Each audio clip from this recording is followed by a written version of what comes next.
Former Bills punter Matt Araiza, is that Araiza? I think Araiza. Had a workout with the Jets. Now, if you don't know, he was accused of some really serious stuff back in the day, which comes to find out he lost. So he lost his job. He's out of the league. He's not in the league anymore. Well, come to find out that there wasn't any circumstances that he was in the situation that he was in. What I heard is he wasn't even at the location yet of where this could have occurred. We covered this a little bit. We didn't dive too deep into this when it initially happened because we were like, well, we don't know what the deal is, but it's kind of serious. We'll let things happen. But a 17-year-old girl was involved, blah, blah, blah. So this guy, and it proves everything like, innocent until proven guilty kind of thing, where he was put this, they put this image on him. They put this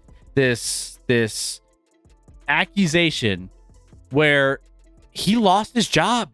He was out of the league. His well-being. He was drafted last year by the Bills. I forget, 4th or 5th round. Best punter we've seen. Yeah, I mean, his nickname was like Punt God or whatever. Yeah. He was. And then this all came out after the draft, but prior to the season. He was 21 at the time of the alleged. He's 21 years old at the time of the alleged incident, like 21-year-old kid, and maintained his innocence. But come to find out, he had no connection at the location when this happened. And now he's getting a workout with the Jets. And it's just like, it's such a sad story, just in general. Yeah. Like, it's kind of crazy to think that, like, I couldn't imagine being in that situation. I don't understand. And maybe it was an honest mistake from whoever whoever the female was that accused him. Nope. Like, I don't understand. I don't understand why you would throw someone on the butt. Like, it's hard for me to fathom. And a lot of people are like, we need harsher penalties for false accusations on this. And in one sense, I'm like, I totally agree with that. I'm like, if you accuse someone and it's clearly false, you should be, face serious consequences. 100%. But at the same time, I'm worried about that making females who are telling the truth be nervous about coming forward with situations like that. Worried, like, what if they think I'm lying, and what if there's no evidence, and then it goes the opposite direction on me. So I don't know what the answer is. This situation sucks, and I'm happy that he's getting a second opportunity. I'm sure he's going to get a job in the league because he's a really good punter. With whether that's with the Jets, who it sounds like he's working out for, or someone else, he'll get another opportunity. It's awful what happened to him. Absolutely sucks. But at the same time, there's just that other side, Chris, where it's like, you don't want to intimidate females or whoever it may be, females or males, in a situation like that from coming forward. If it did in fact happen, worried like if there's not enough proof, they'll be thrown to the wolves or whatever. So it's a difficult situation, way deeper than we usually try and talk on this. 100%. We don't get super deep into a lot of these conversations, but I just thought it was worth mentioning because, I mean, obviously it's great the fact that he's getting a chance to get back into the NFL, get a job after 100%. Like all the things that took place. And he will get into a good spot, hopefully. And congratulate. I mean, honestly, like, it feels good to have a second chance for a guy that just had everything stripped away.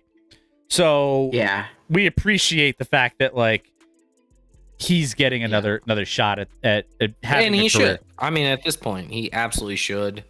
And he missed out on a year of his life. He probably had, the worst year of his life off something he didn't do, and reputation, he worked hard, everything. Worked hard to be a punter. I don't know how hard you have to work to be a punter necessarily, but you have to work hard. You have to, and you have to work at your craft, and he's one of the best we've ever seen as far as like distance punting. So he's gonna get a job. I'm happy about that. I'm happy. Frankly, I'm happy he didn't commit the crime. You know, like yeah, that too. Never a good look for the league. Yeah. So I'm happy he didn't do it. I'm happy he's getting another chance overall, and hopefully there is some sort of consequence for whoever made these accusations, because for the guy to not even be at the scene of the crime when it was committed, it's pretty, it's egregious. Pretty glaring. It's crazy. Yeah, I mean, how do you feel ruining a life like that? Like, how can you live with yourself? Like, what occurred for you to want to do that? Welcome in, JK. Yeah, a lot of stuff in the chat regarding this scenario. That girl who accused him says football wife should be hung out to dry. She should get the legal trouble that he would have faced as Cuban. There really should be harsher punishments. They should not scared to be tell. It's honest. Some just don't want to. Did you hear the story about the social media influencer who accused a Latino couple of kidnapping her kids? She was sentenced to 6 months in jail. Yeah, I mean, harsher punishment for that. Yeah, I mean, it seems to be like, it's kind of like, you know, all sorts of these others that, like, the boy who cried wolf. If you say something crazy and try to ruin somebody's life based off of just whatever reason, it doesn't matter. Like, that should come with a consequence.